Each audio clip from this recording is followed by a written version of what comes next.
In a small town where football was practically a religion, everyone seemed to have an opinion about who the best football player in the world was. The community was split into two factions, similar to the famous rivalry between Lionel Messi and Cristiano Ronaldo. This led to daily debates at the local café, aptly named the pitch. On one sunny morning, Grandpa Joe, the self-appointed sage of football wisdom, sat at his favorite table with a cup of espresso, ready to stir the pot.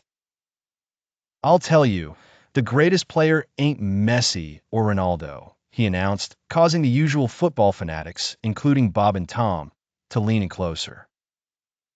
Bob, a staunch Messi fan, spoke first. "Grandpa Joe, you can't just dismiss Messi. His magical passes and game-turning goals are like nothing we've ever seen." His voice carried the fervency of a preacher uttering gospel truth. Tom, on the other side, retorted, "Ronaldo's skills combine power, speed, and precision that no defender can withstand. He's like a force of nature on the field." Grandpa Joe chuckled at their enthusiasm. "Listen, lads, you've got blinded by new age glitz and glamour. You want to know who tops them all? George Best. Like they say, Maradona good, Pele better, George Best.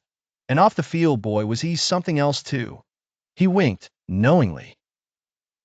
With that, the debate went into overdrive.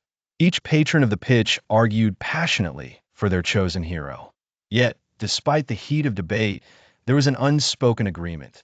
The true beauty of football lay not in crafting a unanimous choice, but in celebrating its rich diversity.